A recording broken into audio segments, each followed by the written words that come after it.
तेव्हा माझी तानं पंचक्रोशी आणि आळंदीकर त्या परमार्थ हा फार सुंदर आहे माईबाप. जगतवंदनीय तुकोबांचे औषण सगळ्यांचे आता थोडं थोडं डिझेल पण कपात व्हायला लागले. गाड्या आता बंद पडायची वेळ आली. रत्नागिरीला होतो परवा दिवशी, अर्ध्यात गाडी फुल करून घेतली, पण किती वेळेला ते त्याला काय परीस थोडीच लावलेला आहे, ते संपणारच आहे. म्हणून आता हा देशाचा प्रकोप, जगाचा प्रकोप वाढत चालला. यामधून अत्यंत प्रकारच्या दुःखाला निवृत्त व्हायचं असेल, कारण का भार त्याच्या अंगावर घातल्याशिवाय दुःख निवृत्ती नाही. म्हणून तुका मने घालू तयावरी भार, वाहू हा संसार देवा पायी. विठ्ठल विठ्ठल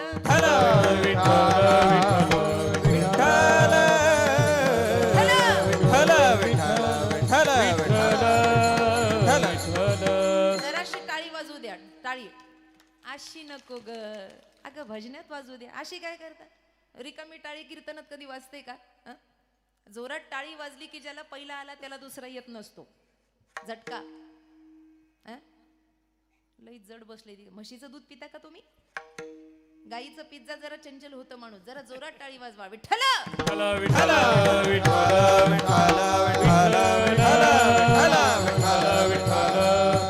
अख्खं आयुष्य संप्रदायाला समर्पित करून टाकलं. नवे नवे जीवनच त्यासाठी होतं. आलं याची कारण असे महाराज म्हणतात, बाकी काही कारण नाही आहे. महाराष्ट्रातली जेवढी संत मांदियाळी आहे ना, ते एका विशिष्ट कारणासाठी आली आहे. अज्ञान तिमिराध्यस्य ज्ञानांजन शलाकया. अत्यंत प्रकारचा अज्ञानाचा भाग इथून काढून टाकायचा आहे आणि प्रज्वलित असणारं ज्ञान इथे प्रगट करायचं. यासाठी या संत माईबापांचा अट्टहास आहे. वारकरी संप्रदाय हा प्रज्वलित आहे. ज्ञान ज्योती या ठिकाणी आहे. असत्य हे जातं आणि सत्य उदयाला येतं. आणि जोपर्यंत जीवनाचं परमसत्य माणसाला कळत नाही, तोपर्यंत साक्षात्कार होत नाही. साक्षात्कार झालाच नाही तर या देहाचा उपयोग तरी काय आहे? कारण एका विशिष्ट कारणासाठी हा देह मिळालाय. एका विशिष्ट कारणासाठी देह मिळालाय. पुन्हा पुन्हा तेच करावं म्हणून आपण आलो नाही. जे 84 लक्ष एवढी मध्ये केलं, पुन्हा तेच घडावं काय आपल्या हातून? काहीतरी वेगळं असेल ना, काहीतरी वेगळं असेल की नसेल. नाहीतर मग पशु विषय सेविती तयापरी तुझी स्थिती. पशु पक्षी प्राणी हे जन्माला आले आणि ते जर त्या अवस्थेत रमायला लागले, आपण जर त्यांच्याप्रमाणे करायला लागलो तर त्यांच्यात आणि आपल्यामध्ये अंतर राहिलं काय? काहीतरी वेगळं करावं की नाही? मग काय करावं? भजनानंदामध्ये रंगावं, भक्ती तत्वाचा आनंद घ्यावा आणि दिवस रात्र भगवंताचा हा देह मिळाला. देवी दिला देह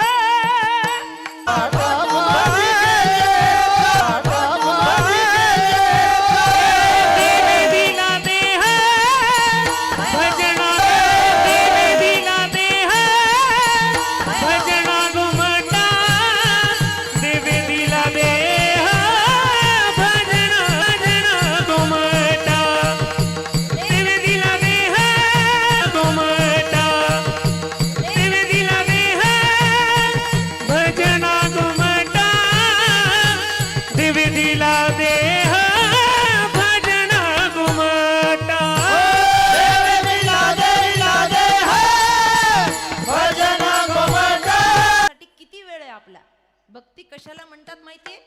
अहैतुकी प्रतिहताम, जी हेतू रहित करावी, जिच्या पाठीमागे कपट नसावं, कोणता हेतू नसावा, फळाची आशा नसावी, कर्मण्येवाधिकार असते.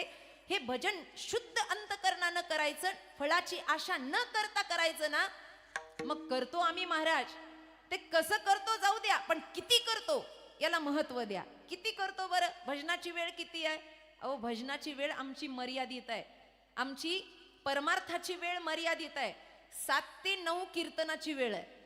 अर्थाची वेळ मर्यादित आहे. 7 ते 9 कीर्तनाची वेळ आहे. किती? 7 ते 9. आज 2 वाजेपर्यंत कीर्तन चालणार आहे. अगं बाई, तुमचं चांगलं आहे. वाती गंगा घे हात धुवून, मेली तर मरू दे. कीर्तनाची वेळ 7 ते 9 आहे. 9:30च्या पुढे जाऊ दे, मला आतंकवादी उभा राहिल्यासारखं पाहता तुम्ही. नाही पाहणार? लईच वैरागी दिसायला लागले. इमानदारीनं वरती हात करा बरं, कोणाकोणाचे लग्न झालेत. इमानदारीनं वरती. तालुक्याचा वारकरी संप्रदायाचा अध्यक्ष करीत काहीच नाही, हरिपाठ पाठ नाही, तरी सुद्धा तो आहे. धार्मिक आहे धार्मिक. सगळे बसले आणि मग काय गायन सुरू झालं. आता गायन सुरू झालं तर भले भले ऐकायला होते. इतकं गायन छान होतं अवधेश महाराज की त्यांनी कानामध्ये बोटं घातली. तोड नव्हती गायनाला आणि तरीही काही काही अतिव्याप्ती करणाऱ्याच्या तोंडातून निघत होतं, वाह क्या बात है. मधून मधून म्हणत होते, वाह क्या बात है. असं गायन रंगलं, असं गायन रंगलं. रंगता रंगता रंगता रंगता इंद्राच्या डोळ्यातून पाणी आलं. त्याला वाटलं कोकिळेच्या थोबडात माराव का काय, तिनं ह्याला आणलंय, कोण कुणाच्या संगतीला येईल. सगळं झालं महाराज. आणि सगळं झाल्यानंतर औपचारिकता असते, आपल्या घरी आल्यानंतर त्याचा सत्कार करावा लागतो का नाही माणसाला. कोणी आलं तर त्याला म्हणावंच लागतं.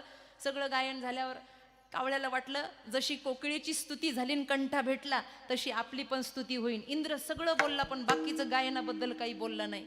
इंद्र म्हणला, वा कोणत्या गावावरून आलात तुम्ही. अमुक अमुक गावावरून आलात. जेवून जा बर का. काय भाग्य आहे म्हणे तुम्ही या निमित्ताने तरी आमच्या सारख्याच्या घरी आलात. बाकी माणसं कधी येतात म्हणे, तुम्ही आलात म्हणे. ठीक आहे. सगळं झालं, पंक्ती बसल्या. कावळ्याला वाटलं आता तरी म्हणून गायन चांगलं झालं म्हणून, तरी म्हणायला तयार नाही.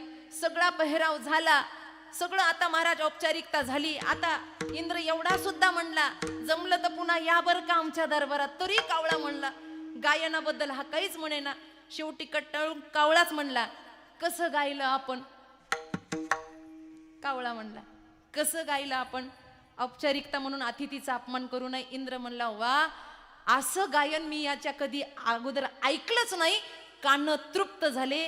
कावळा म्हणला, आता तरी एकटा होतो, आमचा ग्रुप आहे. म्हणजे बेसुऱ्याचा पण एक ग्रुप आहे, बेसुरी गाणाऱ्यांचा पण एक ग्रुप आहे.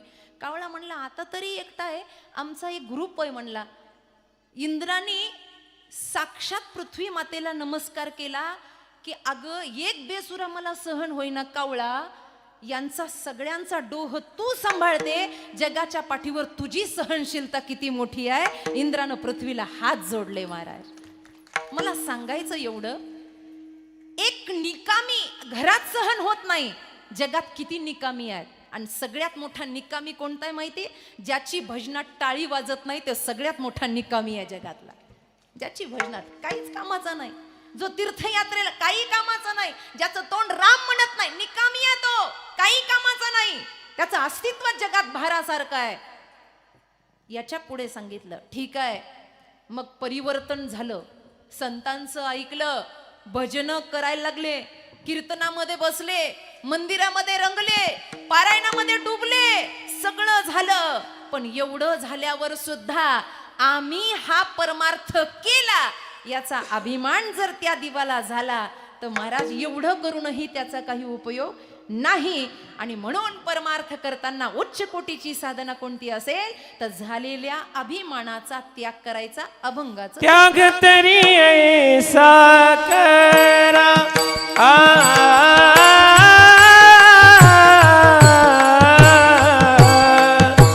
त्याग तरी ऐसा करा.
पंचकोटीची साधना ही वारकरी संप्रदायाची.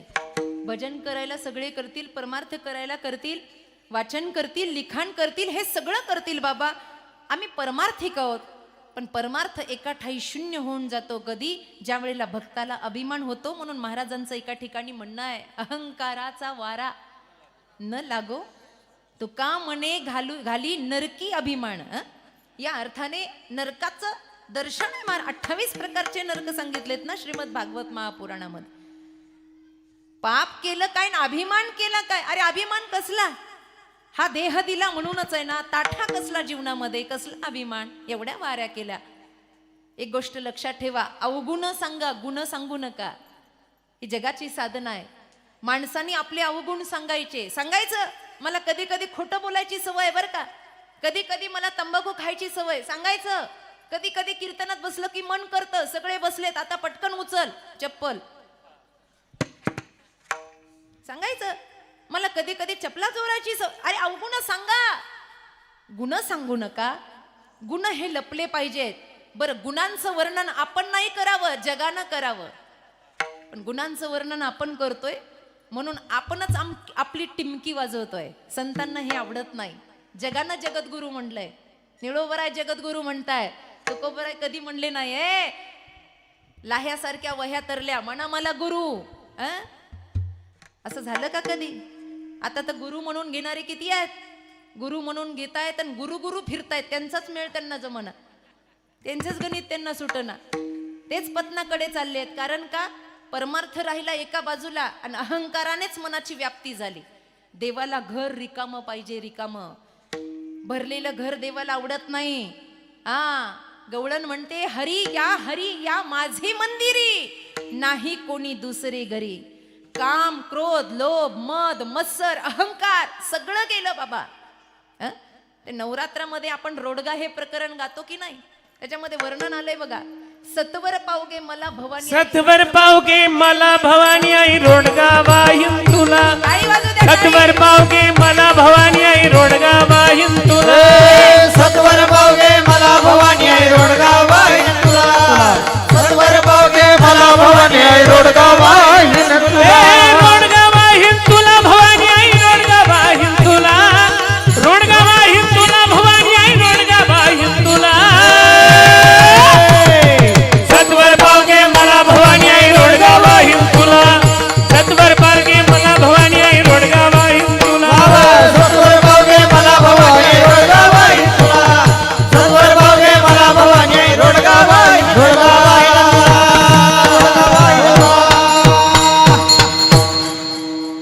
हा 3.5 हाताचा रोडगा वाईल, पण सत्वर पाव याच्यातले चरण बायांच्या लय आवडीचे आहेत.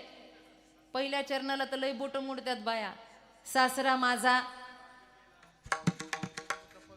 लोभरूपी सासरा अनात्म पदार्थाच्या गावाला गेलाय, जाऊ दे. सासू माझी जाच करते लवकर निर्दाळी तिला, एकटं राहू दे म्हणतात नाथ महाराज शेवटच्या चरणात. का?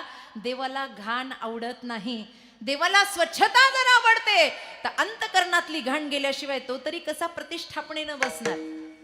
रामनवमीचा उत्सव झाला, लोक 22 जानेवारी मनवली, लोकांनी राम जन्म उत्सव मनवला. मंदिरात एक वेळेला देव येणं सोपं आहे, देवाचं मंदिर बनणं सोपं आहे, मनात देव येणं अवघड आहे. मनात ज्या दिवशी मनात राम येईल त्या दिवशी राम जन्म साजरा होतो. मनात आला पाहिजे, पण मनात बाकीची घाण येऊन बसली, देव कसा येईल बाबा. करतो थोडं पण सांगतो जास्त. डोंगरे महाराज आपल्या कथेमध्ये म्हणायचे, ढाई मन बडबड से अच्छा है तोला भर आचरण करो. अरे जेवढं सांगता तेवढं करा तरी. काही नाही हो, आमचा अख्खा दिवस परमार्थामध्ये जातो. काही आम्हाला म्हणतात कळत काहीच नाही, केलं काहीच नाही. एक कप चहाचा हातात आणि हरिपाठ एका हातात, हरिमुखे म्हणा फुर्र. एका कपात अख्खा हरिपाठ होतोय आमचा, काही कळत नाही त्याच्यातलं आम्हाला. आणि पुन्हा वरून जगाला सांगायचं आम्ही हे केलं, आम्ही ते केलं, मी तुपणाची टिमकी वाजवायची. महाराज म्हणतात, ऐका, साधकाची पहिली अवस्था आहे त्यांना अभिमानाचा त्याग केला पाहिजे. हा अभिमान भल्या भल्यांना लोळवतो महाराज, भल्या भल्यांना सुधरू दिलं नाही. विश्वामित्रांना तपश्चर्येचा अभिमान झाला, आणि तपश्चर्येचा अभिमान झाल्यावर त्यांनी संकल्प केला, अरे आपल्याकडे एवढं आहे म्हणे, मी काय म्हणे प्रतिब्रह्मदेव होऊ शकतो. पहिल्यापासून प्रति व्हायची लयच हौस आहे लोकांना. जे असावं ते ओरिजिनल असावं, प्रति कधी होऊ नये माणसाने. आमच्यातही काही काही प्रती झालेत. प्रती प्रती कधी होऊ नये माणसानं, ओरिजिनल असावं. काय म्हणायचं तुम्हाला? ओरिजिनल असावं. विश्वामित्र म्हणले प्रति ब्रह्म आहे म्हणले, मी संकल्प केला ना मी सुद्धा सृष्टी निर्माण करू शकतो. देव म्हणला कर. बसले. अभिमान मनामध्ये भरलेला होता. काही नाही, गोळा घेतला आणि गोळ्याचा आकार दिला, चिखलाचा असा गोळा गेला. पंचीकृत पंचतत्वाचा देह बनवायचा आहे ना, मग मातीचा गोळा घेतला आणि बस आता त्याला डोळ्याचा आकार द्यायचा आहे म्हणून 2 गोल केले, नाकाचा आकार द्यायचा आहे म्हणून नाकाच्या ठिकाणी गोल केलं आणि बाकीचं आता करायचंय. आली ना महाराज, रंभा आलीच की नाही, धड भरली विश्वामित्रा, रंभेसाठी झाला कुत्रा. आली महाराज अप्सरा, पतन झालं की नाही, तिच्या मागे पळावं लागलं की नाही, का अभिमानानं सगळं पतन झालं महाराज. मग परत रडत बसले. देवा म्हणे माझ्या हातून हे काय झालं? भगवंत म्हणले ही तुझी परीक्षा होती, पण तू परीक्षेत नापास झाला, तपश्चर्येनंतर तुला त्या ठिकाणी अभिमान आला म्हणे. बस आता काही होत नाही. भगवंताला प्रार्थना केली. अहो म्हणे आता हा गोळा तयार केला, हा वाया तरी जाऊ देऊ नका म्हणे, माझ्या अभिमानाची का होईना आठवण राहू द्या. भगवंताने सांगितलं ठीक आहे, या गोळ्याला कलियुगामध्ये जास्त महत्व राहील. कुठंही उद्घाटन असेल तर तुझाच गोळा वापरला जाईल. मार्गशीर्ष महिन्याचा उपवास असले तरी तुझ्याच गोळ्याचा घट मांडला जाईल. कीर्तनकार गावात आला की त्याच्या महत्वाच्या पाकिटासंग तुझाच गोळा दिला जाईल. काय नाव आहे त्याचं? श्रीफळ. तुम्ही अजूनही नारळ सोडल्यावर बघाल 3 छिद्र आहेत त्याला. विश्वामित्र कृत झालेला हा अर्धवट गोळा, त्याला कलियुगामध्ये नारळाला श्रीफळ हा शब्द वापरला. सगळं ऐश्वर्य भक्तीचं, पण फक्त पतन झालं ते फक्त अभिमानामुळे. भगवंताने बघितलं सगळी द्वारका सुसज्ज आहे, सगळे कृष्ण प्रेमामध्ये रंगले आहेत, पण एक जण असा आहे की त्याला ज्ञानाच्या पाठीमागे अभिमान झाला आहे. आणि म्हणून एक दिवस रडण्याचं कारण केलं. रडत बसले देव, रडता रडता रडता हुंदका आला, डोळे लालबुंद झाले, नाक गळायला लागलं. सकाळपासून पोटात काही नव्हतं. सगळ्यांनी विचारलं देवा तुला काय झालं, काय झालं, काय झालं? देवानं निमित्त केलं. देवकी माता आल्या. काना काय झालं रे तुला? सांगत नाही. वसुदेवजी आले. अरे काय झालं तुला? नाही सांगत. त्यांना वाटलं कुणाजवळच याचं मन मोकळं होईना, आता याचा लाडकाच बोलवला पाहिजे, म्हणून ज्याला अभिमान झालं त्यालाच निमंत्रण दिलं, उद्धवाला. उद्धवजी आले. आल्यानंतर भगवान श्रीकृष्णाच्या खांद्यावर हात लावला. उद्धवजी, भगवान श्रीकृष्ण आणि योगींद्र शुकाचार्य हे दिसायला सारखेच होते, फक्त 2-2 बोटाचं अंतर कमी जास्त होत. योगींद्र शुकाचार्य कोण? ज्यांनी राजा परीक्षिताला भागवत सांगितलं ते. उद्धवजी आणि भगवान श्रीकृष्ण 2-2 बोटाचं अंतर होतं, दिसायला हुबेहूब सारखे. खांद्यावर हात लावला आणि विचारलं कृष्णा काय झालं, काय झालं म्हणलं की उद्धवाच्या कमरेला मिठी मारली आणि धाय मोकळून रडायला लागले. उद्धवा मला आठवण येते म्हणे. कुणाची आठवण येते? अरे इकडे सगळं आहे म्हणे, या मथुरेमध्ये सगळं आहे, सगळं आहे म्हणे, सगळी व्यवस्था आहे, पण एक कमी आहे म्हणे. काय? माझी यशोदा आई माझ्या तोंडावरून हात फिरवायला नाही म्हणून मला रडू येते म्हणे, मला आईची आठवण येते म्हणे. उद्धव हसायला लागले. वेड आहेस का? कृष्ण म्हणले अरे मीच एकटा रडतो असं नाही, माझी आई सुद्धा माझ्या प्रेमात वेडी झाली आहे. मला 11 वर्ष 54 दिवस माझ्यावर नितांत प्रेम करणाऱ्या माझ्या गवळणींची मला आठवण येते आहे, या सगळ्या गोपबाळांची मला आठवण येते. मी करू काय सांग ना उद्धवा. उद्धव म्हणला जगाचा दाता आहे, पण आज रडायला लागला. शोभतं का म्हणे तुला हे मोहात पडणं? अरे जगाला मोहातून काढणार आहे ना तू, तुला शोभतं का? भक्तीचा स्पर्श नव्हता, ज्ञानाचा अभिमान झालेला होता. भगवंताच्या या सगळ्या लीला भक्तांची अभिमान घालवण्यासाठी, बाकी काही नाही. मर्मर आहे देवाची, त्याला आवडत नाही भक्ताला अभिमान झालेला. त्याग करा म्हणतो तो, सहज होत नाही, काहीतरी कृती करावी लागते. जरासं लक्षपूर्वक ऐका, या सप्ताहाचं प्रयोजनच हे आहे. उद्धवजी म्हणले काय करू तुझ्यासाठी सांग.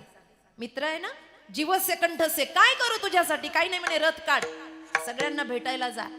माझी जशी अवस्था आहे ना तशीच त्यांची अवस्था आहे, ते वेडे झाले म्हणे.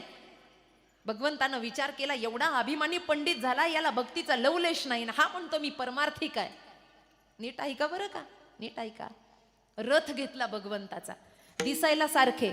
रथ घेऊन दुडू दुडू दुडू दुडू रथ धावला गोकुळाच्या दिशेने. गेलेत महाराज. आता नंदवाडा कुठे आहे? कुठे आहे? 9 लाख गाई आणि 84 चौकाचा तो गोकुळाचा वाडा आहे, नंदवाडा. कुणाला विचारावा तरी विचारलं एखाद्या त्या वाटसरूला, रुको भैया नंद बाबा का घर कहा है? त्यानं कुतूहलानं पाहिलंय, दिसतंय कृष्णासारखं, पण हा कृष्ण नाही आहे, कारण याच्या डोक्यावर मोराचा मुकुट नाही आहे. हा दिसतो पण कृष्ण नाही. कृष्ण असता तर त्याला काय ओळख नसती का या जमिनीवरची? तो काय एवढा शहाणा झालाय का? त्या भोळ्या बाबड्यानं सांगितलं, कोण आहे रे तू? आणि तुला नंदवाडा माहिती नाही? तुला नंदाचं घर माहिती नाही? यशोदेचं घर माहिती नाही? जरा रथाच्या मागे वळून बघ म्हणे, रथाच्या मागे. तुम्हाला पटेल न पटेल, मला घेणं देणं नाही. शास्त्रात असंच वर्णन आलं, रथाच्या मागे वळून बघ म्हणे. काय? की नदी जी वाहते ना, नदी, ती यमुना नव्हती बरं, ती दुसरी एक नदी होती. ही नदी जी वाहते ना, ही नदी जिथे सुरू होते तिथं नंदवाडा आहे. या उद्धवाने विचारलं, अरे यमुना जी का तुम्ही दर्शन कर लिया? अरे बोले पागल, वो यमुना नहीं, ये दूसरी नदी है. बोले कौन सी? हे यशोदा आईच्या डोळ्यातलं वाहलेलं पाणी आहे, जे नदीच्या रूपात परिवर्तित झालं. एवढी ती वेडी झाली आहे कृष्ण प्रेमामध्ये. उद्धवाला नवल वाटलं, महाराज, या आईच्या डोळ्यातल्या पाण्याची नदी तयार होते, आईचं प्रेम कसं असेल? थोडासा धक्का बसला, पण अभिमान गेला नव्हता. नंदवाडा आला आणि रथावरून खाली उतरले. नंदवाड्याच्या उंबरठ्यावर उभा राहिले आणि आवाज दिला, मा ओरी जशोदा मैया, कहा हो? ओ मैया, मैं उद्धव, कृष्ण का मित्र आया हूं. कृष्णाचा मित्र आहे, आलोय मी आई, निरोप घेऊन तुला बघायला आलोय. थोडा वेळ थांबला, धीर गंभीर शांतता, पण काही क्षणातच भिर्र अशी काठी फेकून मारली आतून. बाजूला सरकले, अंगावर आली असती, कानात जवळून काठी गेली. आणि मग अतिशय वाकलेली एक म्हाताऱ्या अवस्थेतली यशोदा राणी अशी वाकत वाकत पुढे आली आणि म्हणते कसे, ए वेड्या, आई बापानं रीत भात शिकवली नाही का? अरे एवढ्या मोठ्यानं आरडतो का? पाळण्यात झोपलेला माझा कृष्ण उठेल रे, त्याला आताच दूध पाजून मी झोपी घातलंय. आता मात्र पायातली ताकद गेली उद्धवाच्या. जो तिथे नांदतो, आईला अजून तो झोक्यात दिसतोय. अरे रोज त्याला लोरी गाती आहे, रोज त्याला लोणी खाऊ घालते, हात दुखतात माझं मंथन करता करता. पण माझ्या कृष्णाला ताजं लोणी आवडतं रे, आत्ताच कसा बसा झोपी घातलाय. उद्धवाला वाटलं, आई वेडी झाली, पाहिलं तर पाळण्यात एक देव आणि तिथून देवाला भेटून आलाय. काय आहे महाराज हे? काय आहे ही भक्ती? इथे दुसरा धक्का बसला. अर्धी पायातली ताकदच गेली आणि मी ज्ञानी आहे याचा अभिमान अर्धा सरला, पण अर्धा अजून बाकीच होता. यशोदा आईचं स्वरूप पाहिलं, डोळे भरून आले. आता कळलं देव आईसाठी का रडला म्हणून, आता कळलं. बाहेर आले आणि एकाला विचारलं, गवळणी कुठे आहे? बोले जाओ मधुबन में बैठी है, जाओ. येता येता कृष्णाला सांगितलं होतं, कृष्णा मला जास्त वेळ नाही, मी असा जाईल आणि असा येईल, असा जाईल आणि असा येईल, मला वेळ नाही, मला अध्यात्म चिंतन करायचं असतंय, मला ग्रंथ वाचायचे असतात. कृष्ण म्हणले तू जा, कधी काय येईना पण तू जा. भगवंतांना माहित होतं पुढे खेळ काय होणार आहे. मधुबनामध्ये गेल्या महाराज आणि एका वृक्षाच्या पाठीमागे उभा राहिले उद्धव. हे फार महत्वाचं आहे, ऐका. त्या गवळणी अशा टेकून एकमेकीला गप्पा मारत होत्या. ती एक गवळण दुसरीला म्हणत होती, का ग कृष्ण तुझ्या स्वप्नात आला म्हणे, तू कुणाला तरी सांगताना मी ऐकलं. ती म्हणली, हो ग, काल कृष्ण माझ्या स्वप्नात आला म्हणे. ती म्हणली, काय भाग्यवान आहे. ती गवळण उठली तिच्या पाया पडली. का ग म्हणे, पाया का पडली? अगं म्हणे, किती भाग्यवान आहे म्हणे, कृष्ण तुझ्या स्वप्नात आला. ती म्हणली, का ग तुमच्या स्वप्नात येत नाही का ग?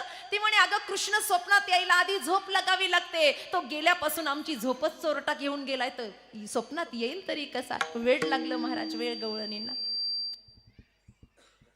रास खेळता खेळता हाताला जखम झाली होती एका गवळणीच्या, आणि त्याच्यामध्ये किडे पडले होते, किडे. पण तरी सुद्धा टिचलेल्या बांगडीनं ती जखम अशी सावरत होती. का? जखम जर भरली तर कृष्णाची आठवण लपून राहील, ही आठवण नव्यानं व्हावी म्हणून ती जखम कोरण्याचं काम बसल्या बसल्या करायची. काय वेळ आहे. उद्धवानी हे पाहिलं. तेवढ्यामध्ये एक भुंगा आला म्हणे आणि गुणगुणायला लागला. भुंगा भ्रमरगीत झालं भागवतामध्ये. ते गुणगुणायला लागल्यानंतर त्याला बघितल्यावर गवळणी तटस्थ झाल्या आणि एकाच आवाजात सगळ्या म्हणल्या, आला बाई हा काळा, हा पण आपल्या काळ्याप्रमाणेच काळा आहे. आपला काळा नाही का, आतूनही काळा वरूनही काळा. ब्रह्मज्ञान जाग झालं उद्धवांचं. उद्धव म्हणले, शेण काढणाऱ्या गवळणी देवाला काळं म्हणतात. दुसरं म्हणल्या, का ग यानं मोह लावला, वेड लावलं, या काळ्याला म्हणावं जा त्या काळ्याला निरोप दे आणि आम्हाला कधीतरी भेटायला एक खोटारडा कुठला. उद्धवाला आता दमच निघेना. त्यांना वाटलं या सगळ्या आशाच आहेत, यांना आता ज्ञान सांगायला पुढे यावं. म्हणून उद्धवजी पुढे आले आणि म्हणले, का ग तुम्ही कुणाला काळा म्हणलात? अगं रंग नाही, रूप नाही, नाही वर्ण छाया, निराकार निर्गुण तू रघुराया. अगुण अमान मातृपितृहीना, उदासीन सब संशय छिना. रामायण म्हणतं, शास्त्र म्हणतं त्याला रंग नाही आहे. मग तुमचा काळा रंग आला कुठून? त्याला गुण आला कुठून? तुम्ही म्हणतात की त्यानं मोहामध्ये टाकलं. अगं तो निर्मोही आहे. गवळणी म्हणल्या, उद्धवा तुझं ज्ञान तुझ्या जवळ गुंडाळून ठेव. बरोबर आहे तुझं. निर्गुण निराकार आमच्यासाठी आकाराला आला. तो गुण रहित आहे, बरोबर आहे. त्याच्यामध्ये एकच सद्गुण नावाचा गुण आहे, बाकी त्याच्यात कोणतेच गुण नाही आहे. तो आमच्यासाठी आला, आमच्यासाठी आकाराला येऊन तो साक्षात परब्रह्म ठरला. आणि जेव्हा वेदाची भाषा तत्वज्ञानानं गवळणी बोलायला लागल्या ना, उद्धव तिथं चक्र येऊन पडले महाराज. तिथेच जो आसा गेला की आसा येणार होता ना, 7 महिने उठलाच नाही. 7 महिने तिथून उठलाच नाही. वेड लागलं भक्तीचं वेड.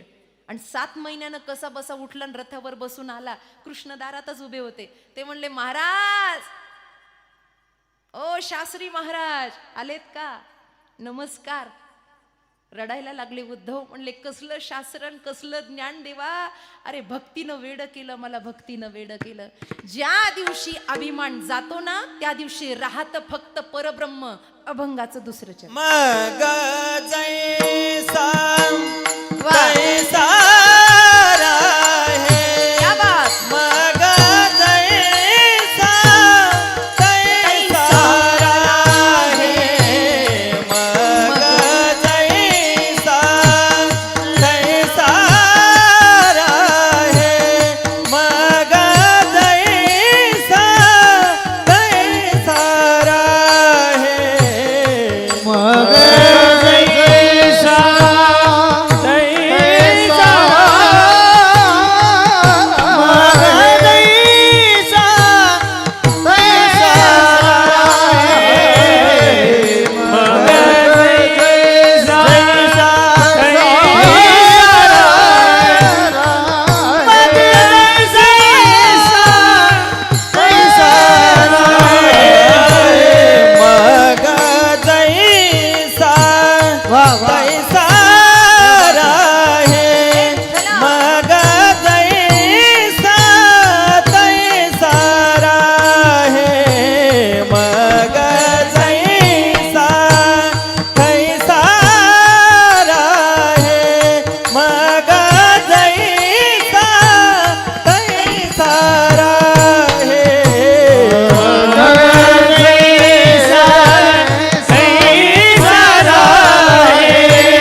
पाहे उरले ते. एकदा घाण निघून गेली ना मग जैसा तैसा राय. म्हणून एक अभंग आहे तुकोबरायांचा, उरला उरे विठ्ठल देह नवे मी हे सरे मनवणी लाहो करा काळ सारा. या अभंगातलं प्रमाणे उरला उरे काय पाहे उरले ते. अरे विठ्ठलाशिवाय दुसरं काही उरतं का बाबा? काहीच उरत नाही ना. मग वेगळं काही करण्याची गरज नाही. आज इथं वडीलधारी मंडळी सगळी भजनी मंडळातली बसलेली आहे, सगळी साधना करणारी मंडळी आहेत. एवढ्या 51 वर्ष सुरू झालंय. बापू काका तिकडे बसले आहेत आमचे, लगेच तिकडे पाहू नका तुम्ही, इकडे बघा. ही आपली परमार्थिक अवस्था आहे ना बाबा. इथे आपण काहीतरी शिकलं पाहिजे, प्रसाद काहीतरी घेतला पाहिजे ना. का हुरुबाई हुरण पंढरपूर, कहा गए तो का नाही, क्याला येतो कुछ नाही, तेलही गेलं तुपही गेलं, हातात आलं धुपटणं. वर्तमानात किती काळ बिघडलाय माणसाचा. दिवसेंदिवस माणसाची नुसती हाड हाड हाड हाड हाड हाड. काय चालू कीर्तनात जर कुत्रं आलं तर आपण काय म्हणतो त्याला? चालू कीर्तनात कुत्रं आलं तर काय म्हणतो? नाही येत कुत्रं? चालू कीर्तनात कुत्रं आलं तर काय म्हणणार आपण त्याला? काय घाबरायला लागलेत लोक, जसं काही इथं दंड भेटणार आहे का ग? चालू कीर्तनात कुत्रं आलं तर काय म्हणणार आपण त्याला? हड कुत्र्याला नाही, ते मंत्र्याचं असल्यावर आहो हाडा आहे. अहो हाडा नंतर आपलं साधं कुत्रं आलं तर हाड म्हणून त्याला अहो हाडा. हाड हाड म्हणतो की नाही?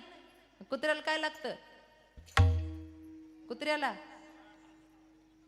कुत्र्याला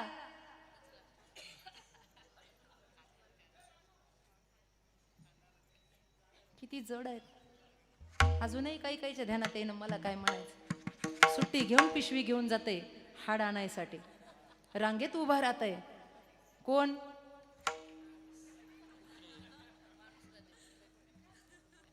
कोण ग? कुत्र. शाबाश. हाड आहे की नाही? शेवटी त्या हाडातून रक्त तर निघत नाही, हिरडीचं रक्त निघतं महाराज. विषयाचे समसुख बेगडाची बाऊली अभ्राची सावली जाईल रया. काही नाही आहे म्हणून मंथन करायचं सांगितलं. मंद्राचलाचं मंथन झालं होतं, समुद्र मंथन वासुकी. आणि त्यावेळेला भगवंतांनी कच्छ अवतार धारण केला होता. ते मंथन झालं. त्या मंथनामधून 14 रत्न निघाली म्हणे. त्यातलं सगळ्यात पहिलं जे निघालं ते होतं विष. मंथन सुरू झालं की पहिले विषच निघतं, पहिले विष निघतं. मग ते मंद्राचलाचं असो की ते भक्तीचं असो. हरिपाठात एक मंथन सांगितलंय, पाठ असेल आपल्या सर्वांच्या. मंथोनी नवनीता तैसे घे अनंता. मंथन करायचं सांगितलं की नाही? मग मंथन केलं की बाबा पहिले त्याच्यातून विष निघतं. समाजातलं विष, अंतकरणातलं विष पहिल्यांदा बाहेर येतं. कारण का? परमार्थाचं मंथनामध्ये पहिलं विष निघण्याचं कारण आहे, परमार्थ हा सुरुवातीला कडू आहे, शेवटी गोड आहे. संसार सुरुवातीला गोड आहे पण शेवट मात्र कडू आहे. विठ्ठल विठ्ठल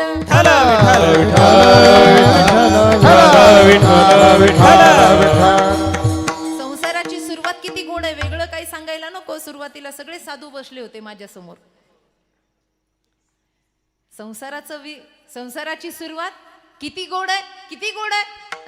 आता नवीन जमणाऱ्याला विचारा किती गोड आहे, मोबाईलच खाली ठेवीत नाही. एवढं बोलत तर खड्ड्यात पडायची वेळ येते त्याची. असंही ते पडणारच आहे. पण इतकं बोलतं महाराज. बुटा सुटा सहित मारुतीच्या मंदिरात जातं, तसाच मारुतीनं बूट काढून मारला पाहिजे. पण त्या दिवशी त्याचा देवपणा सिद्ध असतो. त्याला देव म्हणतात, बरोबर आहे की नाही? नवरदेव देवच म्हणतात ना त्याला. सुरुवात किती गोड आहे पण शेवट कडू आहे. परमार्थाचं सुरुवात हलाहल पियावं लागलं म्हणून निळकंठ नाव झालं. गोरेश्वराचं मंदिर आहे इथे, ऐका. पण शेवटी काय निघालं? शेवटी अमृत निघालं की नाही? हे मंथन आहे, मंथन. या मंथनामध्ये माणसानं घाबरलं नाही पाहिजे. मंथन होऊ द्या. वेगवेगळा चढ उतार स्वभावामध्ये येईल. मग घोडा येईल, घोड्या इतकी चंचलता येईल. उच्चश्रवा नावाचा घोडा आहे. ऐरावतासारखं मोठं पण भेटेल. मग लोक म्हणतील, वा महाराज काय बोलता, वा महाराज तुमचा आवाज ऐकायसाठी 5 किलोमीटर वरून लोक आले आहेत. ऐरावतासारखा मोठेपणा भेटल, लक्ष्मी सारखं ऐश्वर्य भेटेल, सगळं भेटेल. हो सगळं भेटेल. पण जो थांबला नाही त्याच्याच जीवनाचं अमृत होईल. हे मंथन आहे महाराज. अमृत त्याच्याशिवाय भेटत नसतं. जसं समुद्र मंथन झालं तसं एक भक्तीचं मंथन आहे. मग ऐका, हे मंथन करता करता अनादी कालाचे वाईट संस्कार मनावर बसलेले आहेत. या संस्काराचा प्रभाव वाढेल, प्रभाव. मग भजनात मन लागणार नाही. भजन करायला लागलं की डोळं झाकल, झोप येईल, हातातून माळ सुटेल, आपण केलेला नियम भंग होईल. महाराज म्हणतात होऊ द्या, होऊ द्या, हळूहळू हे सरेल. त्या विषम जडाला पुढे येऊ द्या, पण एकदा भरी भक्ती परिपक्व झाली की मात्र त्याला स्थान देऊ नका. अभंगाचं तिसरं. अंतरीचे विषम जाळ, अंतरीचे विषम जाळ, अंतरीचे विषम जाळ, अंतरीचे विषम जाळ, अंतरीचे विषम जाळ, अंतरीचे विषम जाळ, अंतरीचे विषम जाळ, अंतरीचे विषम जाळ.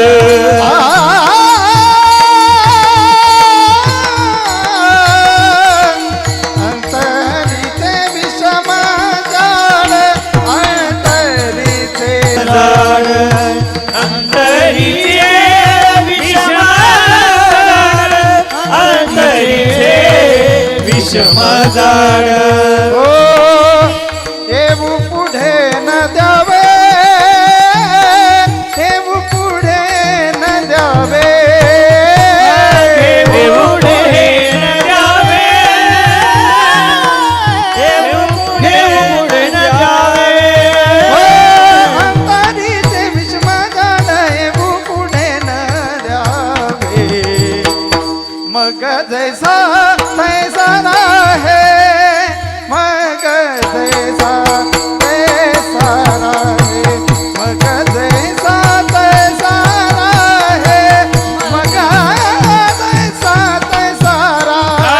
मग जैसा तैसा राहे, मग जैसा तैसा राहे, मग जैसा तैसा राहे, मग जैसा तैसा राहे.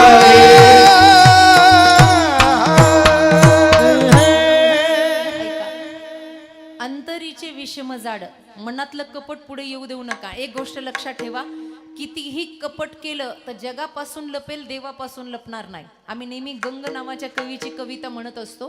तुम्ही एकदा टाळ्या वाजवा, मी म्हणते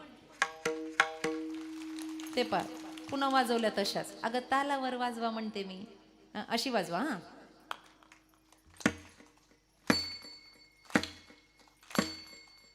जोरात. तारों के तेज में चांद छुपे नहीं, सूर्य छुपे नहीं, बादल छायो, रीढ़ पड़े रजपूत छुपे नहीं, दाता छुपे नहीं, मांगने आयो.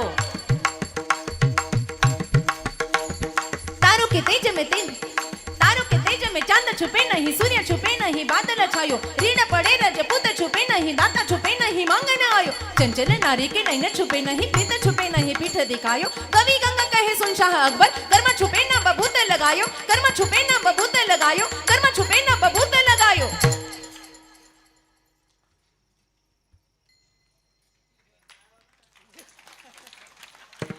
बरं, काय कळलं तुम्हाला? आणि मग कशाला वाजिल्या? कशाला आम्ही टाळ्या वाजीत जाऊ? तारो के तेज में चांद छुपे नाही. आभा मंडळात किती तारे आले तर चंद्र लपत नाही. आभाळ दाटून आल्यावर सूर्य लपत नाही. अंगाला राख लावल्यावर कर्म लपत नाही. तसं कितीही कपट केलं तर देवापासून लपत नाही. मग कपटी का राहायचं? अंतरंगातला मळ देवाला माहिती नाही का? तो काढून द्यायचा महाराज. म्हणून आपल्याकडे सप्ताह सुरू झाला की प्रथा पडते. माणसं भेटली की एकमेकाला म्हणा, काय म्हणा? जय हरी म्हणा, रामकृष्ण हरी म्हणा. साधू भेटला की म्हणा ओम नमो नारायण. याचा अर्थ काय माहितीये? साधूला साधू भेटला की तू आणि मी नारायण स्वरूप आहे. अहरह सूर्योपासित. याचा अर्थ असा आहे, आपण सूर्याचे उपासक आहोत, आपण भगवतीचे उपासक आहोत. तुम्ही आणि आम्ही नारायण स्वरूप आहोत. एखादी स्त्री भेटली, जय हरी, तुम्ही आणि मी हरी स्वरूप आहोत असं म्हणायचंय, मनातले विकार घालवण्यासाठी. पण आमचा काला होस तरच रामकृष्ण हरी आहे.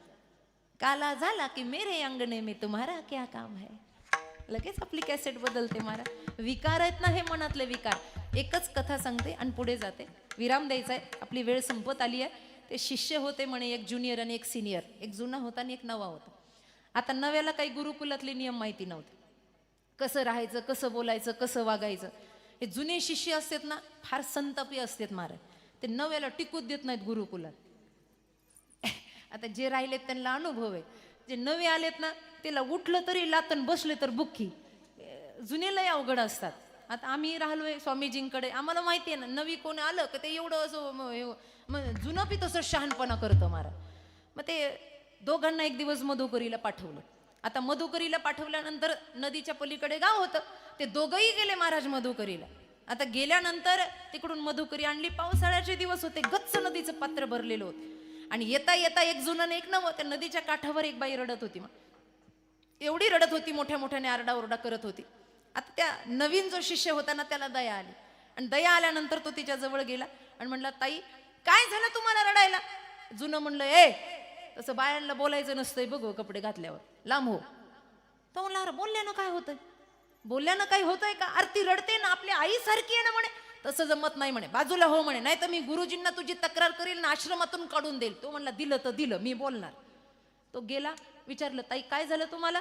ती म्हणली, अहो लहान लहान पिलं आहेत घरी म्हणे, दूध पाजायला जायचंय, नदी भरून आली म्हणे, कसं जायचं म्हणे दादा, आता इथून सगळं कसं जायचं? तो म्हणला, थांबा मी व्यवस्था करतो. तो जरासा पुढे गेला आणि नदीचा प्रकोप पाहिला. लाटा किती अंतरावरून येत आहेत, कशी भरणी भरतीये हे सगळं त्यानं पाहिलं. आणि तो म्हणला, आपल्या आवाक्याच्या बाहेर नाही आहे, आपण हिला मदत करू शकतो. त्यानं ती खांद्यावरची जुळी घेतली आणि जुन्या शिष्याकडे दिली. ते लागलं असं डोळे वटारून बघायला. त्याला म्हणला, काय करतोय, माझ्याकडे कशाला ओझं दिलं? आपली परंपरा आहे, नव्यानं ओझं सांभाळायचं असतं, जुन्यानं नाही. जुन्यानं फक्त खायचं असतं. तो म्हणला, थोड्या वेळ घे ना. म्हणला, कशाला? म्हणला, त्या ताईंना मला खांद्यावर घ्यायचंय. म्हणला, वा, अरे आपल्यात बोलायला जमत नाही. म्हणला, तू खांद्यावर घ्यायला लागलास. म्हणला, तिला संन्याशी आहेस का कोण आहे? म्हणला, दंडधारी आहेस का कोण आहे? तर म्हणला, मला माहिती नाही, आता धर्म माझा हा सांगतोय तिला उचलायचं आणि मला खांद्यावर घ्यायचंय, बाकी काही नाही. तिच्या पिलांना दूध पाजलं की मी सुटलो म्हणे त्याच्यातून. त्यानं एवढी बडबड केली त्या जुन्यानं महाराज. त्या नव्यानं तिला अलगद उचललं बहिणीप्रमाणे आणि खांद्यावर बसवलं. आणि नदीच्या त्या जड पात्रातून तो पुढे निघाला. हा पाठीमागून एवढ्या शिव्या देत होता तिला. म्हणला, तुझ्याकडे बघितलंच पाहिजे, तू धर्म भ्रष्ट झाला, आचरण भ्रष्ट झाला. नाही नाही ते शब्द बोलला महाराज. तीर पार केला, खाली उतरवलं बाईला, तिच्या घराजवळ सोडलं. तिची पिलं अर्थात बाळ दुडू दुडू आली. त्यांनी आईला मिठी मारली. तिने तिला जवळ घेतलं, पाळणा फुटला, दूध पाजलं. यानं त्याच्या खांद्यावरची झोळी घेतली आणि गुरुच्या आश्रमाकडे निघाला. तरी याची बडबड चालूच, तू असं केलं, तू तसं केलं. बाईला कुठं खांद्यावरच घेत असतात का आणि तिला कडेवरच घेत असतात का? त्यानं सांगितलं, भाऊ मी खांद्यावर घेतलीही आणि सोडली आहे, पण तू काही अजून बाईला सोडायला तयार नाही. माझ्या खांद्यावर बसली सुद्धा आणि उतरली सुद्धा, पण तू जे बाई मनामध्ये धरली आहे अजून ती सुटायला तयार नाही. सांगा, संन्यास कोणता मोठा असेल, त्याग कोणता मोठा असेल, विकार कोणता मोठा असेल? अरे मनातले विकार निघून गेले पाहिजे. आणि ते विकार जाण्यासाठी एकच शस्त्र वंदनीय महाराजांनी आपल्या हातामध्ये दिलं, त्याचं गुणगान करूयात. विठोबा रखुमाई, जय विठोबा रखुमाई, जय विठोबा रखुमाई, विठोबा. महाराजांना हार घालण्यासाठी सौभाग्यवती यशोदा गणपत शेळके आणि सौ अनिता अरुण नरसाळे यांनी हार घालण्यासाठी स्टेजवर यायचं आहे. यशोदा गणपत शेळके जय जय आणि अनिता नरसाळे, जय हो. अनिता आडाव नरसाळे. चला लवकर चला. विठोबा रखुमाई, विठोबा रखुमाई, जय विठोबा रखुमाई, विठोबा रखुमाई. अनिता आडाव थांबा, शेळकेबाई थांबा, त्यांना येऊ द्या. विठोबा रखुमाई, विठोबा रखुमाई, विठोबा रखुमाई, तुकाराम शेठ थांबा, विठोबा रखुमाई, दोघांना येऊ द्या. विठोबा रखुमाई, विठोबा रखुमाई, विठोबा रखुमाई, विठोबा रखुमाई, विठोबा रखुमाई, विठोबा रखुमाई, विठोबा रखुमाई, हरी हरी ओढोबार घुमाय ओढोबार घुमाय ओढोबार घुमाय ओढोबार घुमाय ओढोबार घुमाय ओढोबार घुमाय ओढोबार ओढोबार घुमाय घुमाय ओढोबार घुमाय ओढोबार घुमाय ओढोबार घुमाय ओढोबार घुमाय ओढोबार घुमाय ओढोबार घुमाय ओढोबार घुमाय आ विठोबार ओढोबार विठोबा.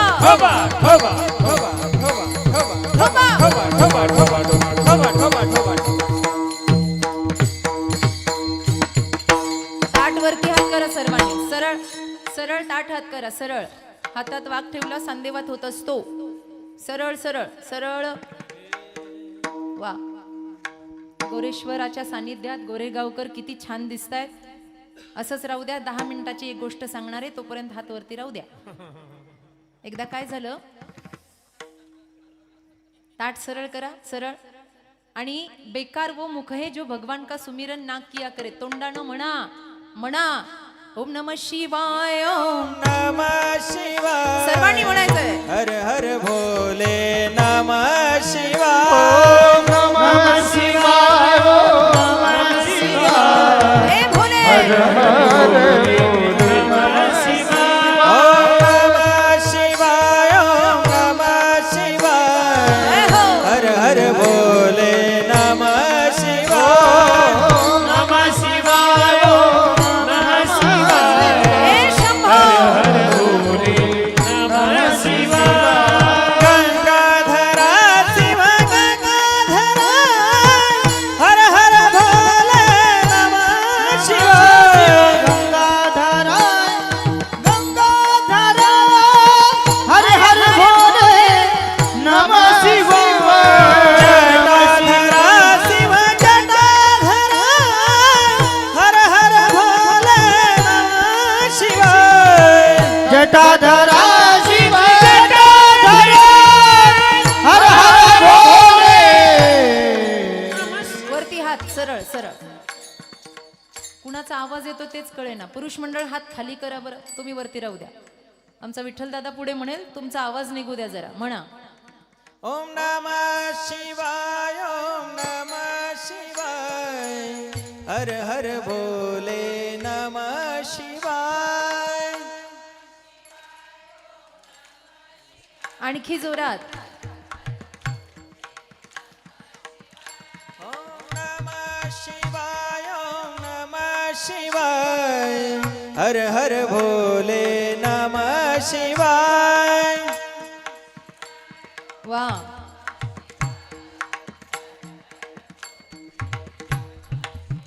छान. खूप गोड आवाज आहे ग तुमचा. हात खाली करा. आता तुम्ही दोन्हीपैकी ज्याचा आवाज चांगला येईल त्याला कीर्तन झाल्यावर जेवायला भेटत. ताट वरती हात करा पुरुष मंडळ सर्वांनी. हा, बघू आता आवाज कुणाचा चांगला येतो. हा, ओम नमः शिवाय ओम नमः शिवाय हर हर भोले नमः शिवाय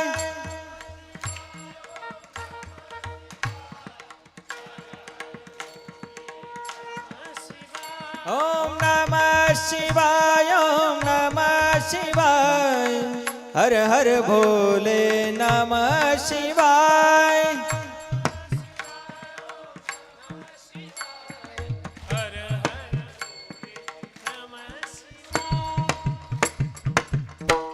ते डगा फुटल्यावर कसा आवाज येतो, तसा भदभद आवाज येऊ लागला. तेव्हा किती गोड आवाज. जीव ओवाळून टाकतो तुमच्यावरून. मरावण तुमच्याच पोटाला जन्माला यावं. हा? एकदा सगळ्यांनी जोरदार भजन करा मस्त. ओम नमः शिवाय ओम नमः शिवाय हे भोले! हर हर भोले नमः शिवाय नमः शिवाय नमः शिवाय हर हर भोले नमः शिवाय ओम नमः शिवाय ओम नमः शिवाय हर हर भोले नमः शिवाय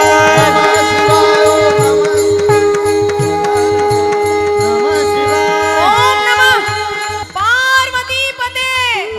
हर हर छत्रपती शिवाजी महाराज की, धर्मवीर संभाजी महाराज की, भारत माता की जय वंदे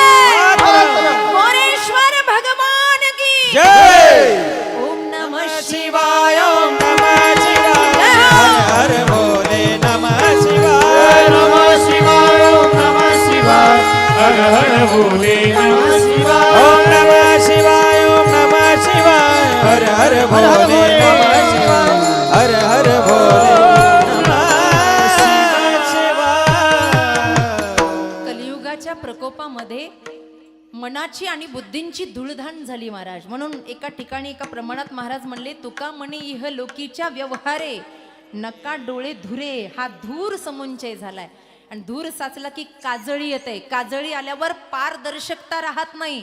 ही मी तूपणाची काजळी डोळ्यावर येऊन बसली आहे महाराज, मनादी पटलावर येऊन बसली आहे. आणि म्हणून जे पिंडी ते ब्रह्मांडी दर्शन व्हायला भाग नाही. जे ब्रह्मांडामध्ये ते पिंडामध्ये आहे. जेवढ्या नद्या बाहेर आहेत तेवढ्या आतमध्ये आहेत. रक्ताभिसरण संस्था बघा, जेवढी पर्वत आहे तेवढी आतमध्ये आहे. जेवढं विश्व बाहेर आहे तेवढं आतमध्ये आहे. देव आहे, देव आहे, हृदय मंदिरी शोधूनी पाहे. बाहेर शोधायची गरज नाही, तुझं आहे तुझं पाशी. ना वो हमसे दूर थे ना मैं उनसे दूर था, बस आता न था नजर तो नजर का कसूर था. तो जवळ आहे पण बघण्याची दृष्टी नाही आहे. तो जवळ आहे पण समजण्याचं ज्ञान नाही आहे. तो जवळ आहे पण अंतकरणाची पवित्रता नाही आहे. ती पवित्रता झाली की भगवंत तोच आपल्या ओऱ्या स्वरूपामध्ये राहतो. अभंगाचं शेवट म्हणे शुद्ध मन तुका म्हणे शुद्ध मन तुका म्हणे शुद्ध मन तुका म्हणे शुद्ध मन तुका म्हणे शुद्ध मन तुका म्हणे शुद्ध मन तुका म्हणे शुद्ध मन तुका म्हणे शुद्ध मन समाधान पाहिजे समाधान पाहिजे समाधान पाहिजे समाधान पाहिजे मग जैसा तैसा राहे मग जैसा तैसा राहे मग जैसा तैसा राहे मग जैसा तैसा राहे पाहिजे समाधान पाहिजे समाधान पाहिजे समाधान पाहिजे मग जैसा तैसा राहे मग जैसा तैसा राहे मग जैसा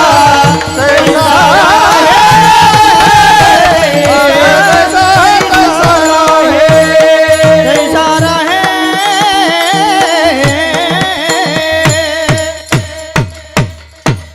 तुका म्हणे शुद्ध मन समाधान पाहिजे. ही सगळ्यात मोठी अवस्था आहे समाधान. सर्व सुख ल्यालो सर्व अलंकार. त्या अभंगाची सुरुवात बघा, सदा नाम वश करू हरी कथा तेने सदा चित्ता. हे समाधानासाठीच आपली तळमळ चालू आहे सध्या. काही नाही, आमच्या मनाला समाधान, आमच्या मनाला हे पाहिजे ते पाहिजे, त्यालाच आशा म्हणतात, त्याला सर्व सुखासाठी पळणं म्हणतात. पायी चालणाऱ्याला वाटतं टू व्हीलरवर बसावं, टू व्हीलरवाल्याला वाटतं फोर व्हीलर असावी, फोर व्हीलरवाल्याला वाटतं हेलिकॉप्टर असावं, हेलिकॉप्टरवाल्याला वाटतं घ्या तुम्ही विमानाचं नाव नुसतं. अगं सगळं खाक झालं ना, कुठं हाता आलं समाधान? सांगा, काय द्यावं म्हणजे समाधान मिळेल ना? काय द्यावं समाधान नाही, काय घ्यावं म्हणजे समाधान. घ्यावं बाबा, स्मरण करावं, त्याच्याशिवाय काही नाही. जग हे विखुरलेलं आहे, कलियुगाचा प्रकोप वाढलाय, अवस्था सगळ्यांच्या बिघडल्या आहेत. एकच करा, स्वतःची काळजी घ्या. जेही राखी रघुवीर तेही उबरे बहु काल महू. रामायण सांगतं इथे स्वतःला जपा, स्वला जपा. स्व म्हणजे काय? आत्माराम परमेश्वर. स्व म्हणजे स्वार्थी होऊ नका. वासुदेव सर्व मिती विठ्ठल जळीस्थळी भरला, म्हणजे सगळ्यात जर देव आहे तर त्याची सेवा करा आणि स्वला जपा.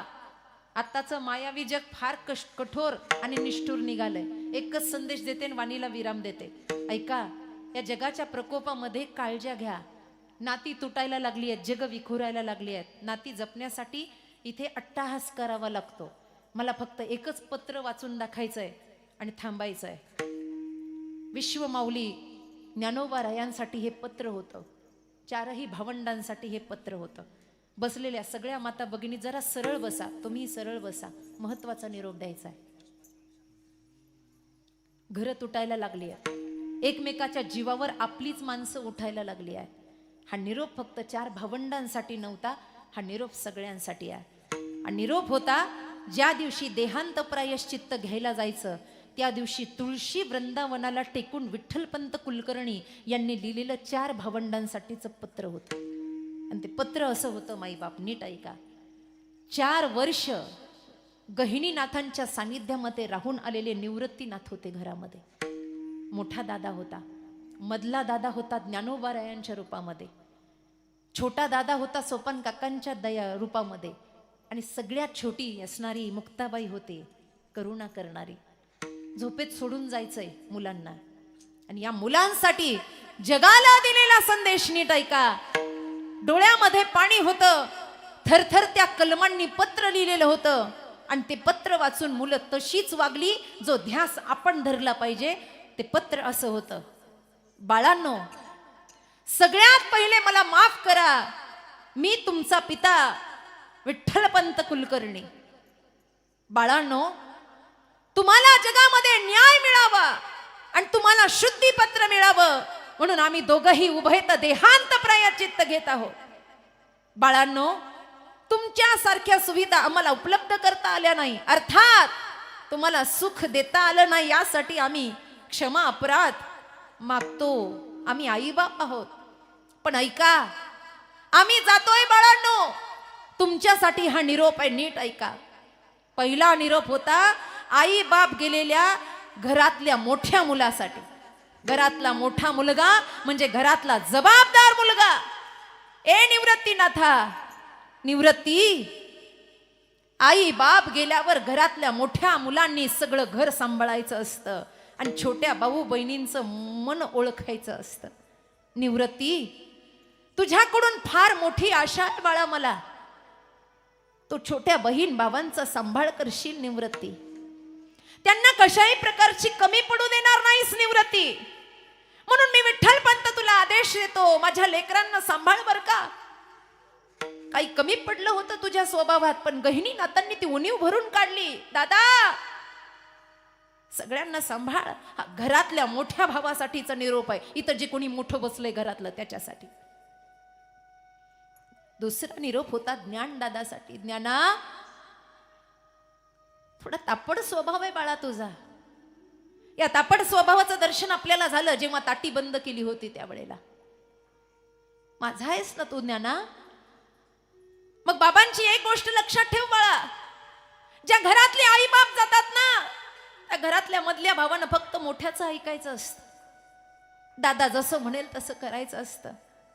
माझा निवृत्ती फार सद्गुणी आहे ज्ञाना, त्याचं ऐकशील ना तर जगाचा अंधकार दूर करायला तुला परम पवित्र आशीर्वाद भेटेल. माझ्या निवृत्तीचं ऐक ज्ञाना. त्याचे विचार डावलू नको. तिसरा निरोप होता सोपान काकासाठी. सोपाना, आई बाप असले की सगळे हक्क मागायचे असतात रे.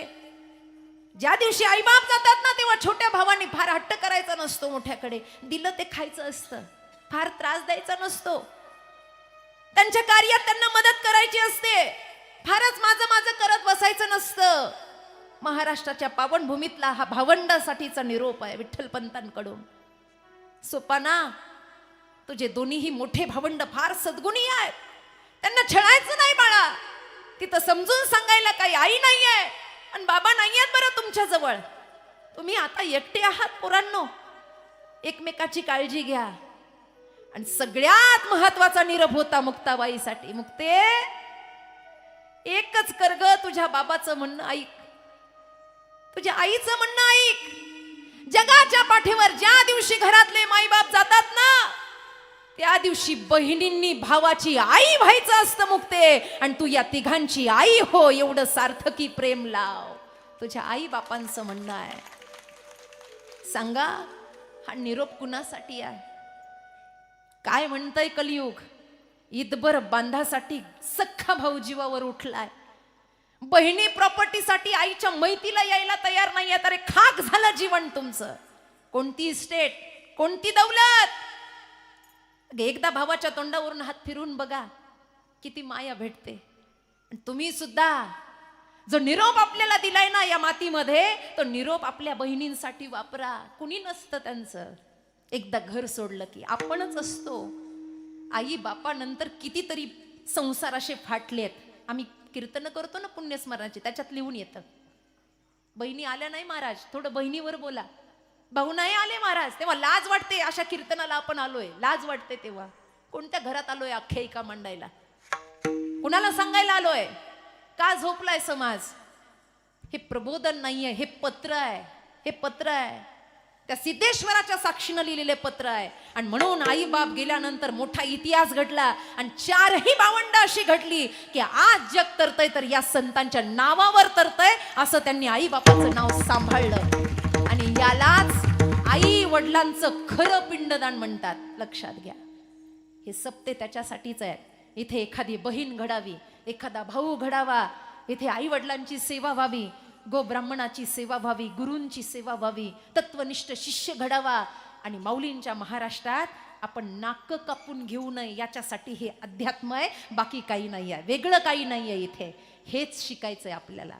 म्हणून वारकरी संप्रदाय ही जिवंत प्रेरणा आहे आणि एक ज्वलंत ज्योत आहे जी माणसाला घडवण्याची ताकद ठेवते. इथे भले भले जर घडले असतील तर मनातला मळ काढा, त्याच्याशिवाय समाधान नाही. म्हणून वंदनीय तुकोबराय ज्ञानोबरायांची संस्कृती जपा.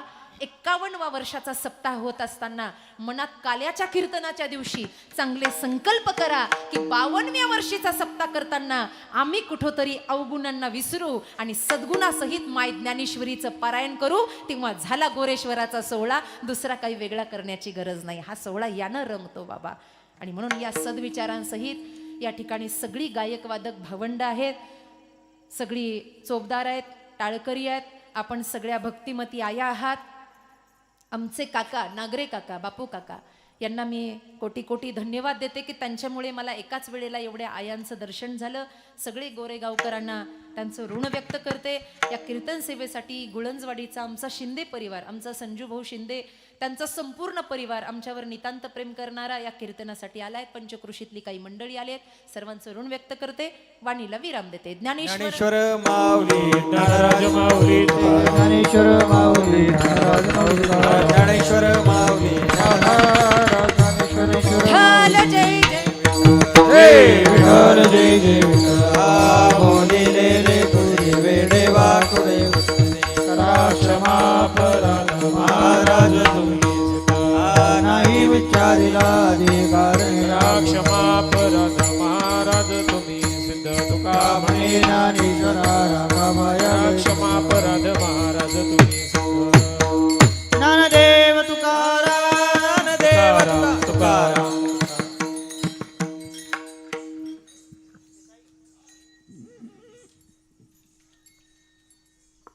भगवान गोरेश्वरांच्या भंडारा उत्सवानिमित्ताने चालू असलेला अखंड हरिनाम सप्ताह तथा ग्रंथराज ज्ञानेश्वरी पारायण सोहळा, या पारायण सोहळ्याचा आजचा 5वा दिवस. या 5व्या दिवसाचं कीर्तन पुष्प हरिभक्त परायण साध्वी वैष्णवी सरस्वती दिदी यांनी या ठिकाणी वेळेत उपस्थित राहून उत्कृष्टपणे सादर केलेलं आहे. गोरेगाव ग्रामस्थांच्या वतीने आणि पांडुरंग हरिपाठ सेवा मंडळाच्या वतीने मी ताईंचा आभार मानतो. आज या ठिकाणी संध्याकाळी 5 ते 6 या वेळेमध्ये हरिभक्त पारायण योगेश महाराज शिंदे जामगाव यांची प्रवचन सेवा झाली. त्यांचंही मी गोरेगाव ग्रामस्थांच्या वतीने आभार मानतो. उद्या संध्याकाळी 7 ते 9 या वेळेमध्ये हरिभक्त पारायण पद्माकर महाराज देशमुख अमरावती यांचं कीर्तन होईल. त्याचप्रमाणे आज सकाळी ज्यांची भोजन व्यवस्था होती असे श्री गणपत गौराम शेळके सर आणि प्राध्यापक श्री भागचंद शिवराम तांबे यांच्याकडे आजची सकाळची भोजन व्यवस्था होती.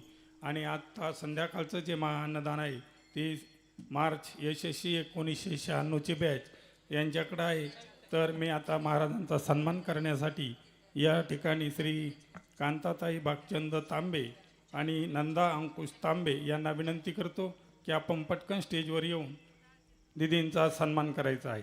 आणि तो सन्मान झाल्यानंतर मार्च 1996ची जी बॅच आहे त्या बॅचचे प्रतिनिधी या ठिकाणी येतील. त्यांचा सन्मान महाराजांच्या हातून होईल. त्याचप्रमाणे आपल्याकडे महाराजांच्या आगमनाच्या वेळी जी तुतारी आणि आबदागिरी वापरली जाते त्याचं सौजन्य कैलासवासी भगवान काशीनाथ काळे यांच्या स्मरणार्थ श्री अनिकेत भगवान काळे यांच्याकडून आलेले आहे. त्यांच्या मातोश्री श्रीमती माधुरी भगवान काळे या आज या ठिकाणी उपस्थित आहेत. मी त्यांनाही विनंती करतो की आपण स्टेजवर येऊन महाराजांच्या हातून आपला सन्मान घ्यायचा आहे. त्याचप्रमाणे उद्या आपला महत्त्वाचा कार्यक्रम म्हणजे आपला हा सप्ताह आणि यात्रा होत असताना एक दिवसामध्ये आपली संपूर्ण वर्गणी होत असते आणि उद्या सकाळी 8 वाजता हनुमान मंदिरामध्ये ही वर्गणी घेण्यासाठी त्या ठिकाणी काही आपले प्रतिनिधी असतील तर पाडव्याच्या दिवशी ठरल्याप्रमाणे 200 रुपये उमरा, 200 रुपये करदोरा आणि शेरभर गहू याप्रमाणे आपली वर्गणी उद्या दिवसभरामध्ये हनुमानाच्या मंदिरामध्ये जमा करायची आहे. त्याचप्रमाणे उद्या एकादशी आहे आणि उद्या एकादशीच्या निमित्ताने सकाळी ज्यांची फराळ व्यवस्था आहे असे श्री आढाव परिवार यांच्याकडे उद्या सकाळची फराळ व्यवस्था आहे आणि संध्याकाळी कैलासवासी महादेव आत्माराम नरसाळे यांच्या स्मरणार्थ श्री विष्णू महादेव नरसाळे यांच्याकडे उद्याची फराळ व्यवस्था आहे. वहिनी सन्मान घ्या तुमचा. या नंदाताईन ते आले का? नंदाताईन ते आले का नाही? कांताताई तांबे आणि नंदाताई तांबे यांनी महाराजांचा सन्मान करण्यासाठी पटकन यायचं आहे. पुढील कार्यक्रमाला उशीर होतोय. त्यांना विनंती आहे की आपण पटकन स्टेजवर या. या लवकर या. नंदा अंकुश तांबे या पुढे या पटकन. पुढील कार्यक्रमाला उशीर होतोय. आपल्याला विनंती आहे की आपण पटकन स्टेजवर या. यांच्यातून घ्या करू.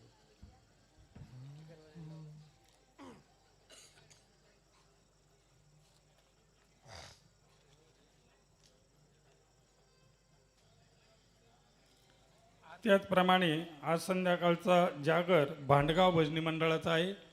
2 मिनिट थांबा. बाकीच्या मंडळींनी तिकडे जाऊ नका. अजून आरती व्हायची आहे. आरती झाल्यानंतर जेवण सर्वांसाठी मिळणार आहे. सर्वांना विनंती आहे की आपण 1-2 मिनिट जागेवर थांबायचं आहे. हे सन्मान झाल्यानंतर जागेवर आरती होईल.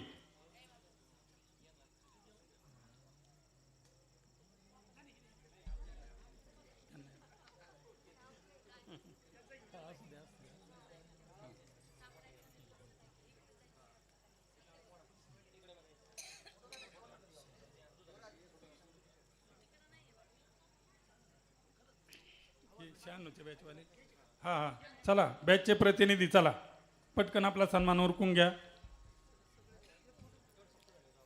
या पटपट या सगळे खाली या.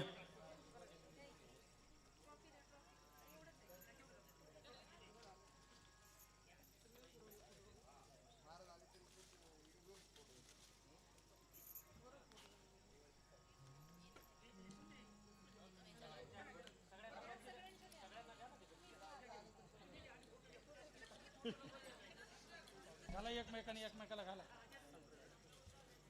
सर्वांनी एकमेकाला घाला. घ्या फोटो घ्या.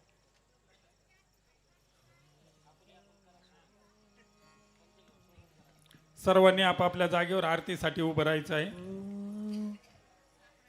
Hello hello hello. आरतीची तयारी मंदिरामध्ये झालेली आहे. दुःख हरता वार्ता विघ्नाशी दुरवी पुरवी प्रेम कृपा. हॅलो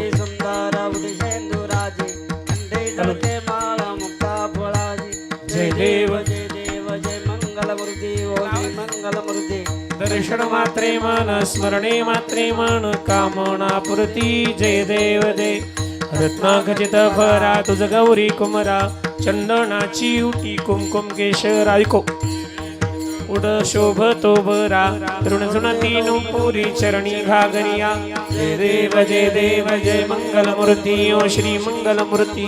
दर्शन मात्रे मन स्मरणे मात्रे मन कामना पुरती. जय देव जय लंबोदर पीतांबर परिवर वंदना सरळ सोंड वक्र तुंड त्रिनेना दास रामाचा वटपाहे सजना संकष्टी पावावे निर्वाणी रक्षावे सर्वर वंदना जय देव जय मंगलमूर्ती श्री मंगलमूर्ती दर्शन मात्रे मन स्मरणे मात्रे मन कामना पूर्ती जय देव जय लवलवती विक्राळा ब्रह्मांडी माळा विषकंठ काळा त्रिनेत्री ज्वाळा लावण्य सुंदर मस्तकी बाळा हे दुनिया जय निर्मळ वाही जुळजुळ जय देव जय शिव शंकरा स्वामी शंकरा आरती उवाळू बाबार्थी उवाळू तुझ कर्पूर गौरा जय देव जय कर्पूर गौरा भोळा नैनी विशाळा अर्धांगी पार्वती सुमणांच्या माळा विभूतीचे उधळण शतकंठ निळा ऐसा शंकर शोभे उमा विल्हाळा जय देव जय श्री शंकरा व स्वामी शंकरा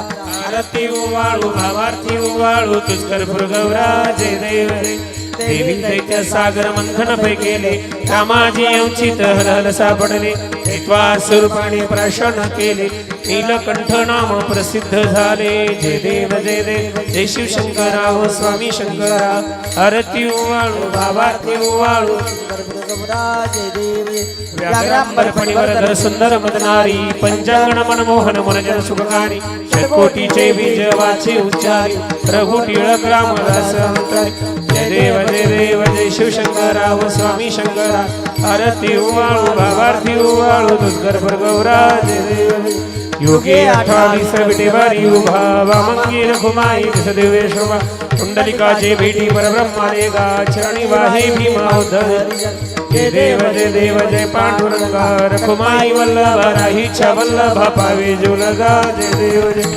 तुळसी माळा गळा कर ठेवणी कटी असे पितांबर कस्तुरी ललाटी देवसुरवर निती ती भेटे करुण हनुमंत पुढे उभे राहते जय देव जय पांडुरंगा रखुमाई वल्लभा राईच्या वल्लभा पावे जुलगा जय देव आषाढी कार्तिकी भक्तजनी येथे चंद्रभागे माझे स्नान जे करते दर्शन घ्या मारे होय मुक्ती शिवासी नामदेव भावे वाळीती जय देव जय पांडुरंगा रखुमाई वल्लभा राईच्या वल्लभा पावे जुलगा जय देव जय आरती नणराजा महाकैवल्य तेजा सेवित साधू संत मनोविधीला माझा आरती ज्ञानराजा लोपले ज्ञान जगी हितणी नाती कोणी अवतार पांडुरंग नाम ठेविले ज्ञानी आरती ज्ञानराजा महाकैवल्य तेजा सेवित साधू संत मनोविधीला माझा आरती ज्ञानराजा प्रगट वय बोले विश्व ब्रह्मची केले राम जनार्दन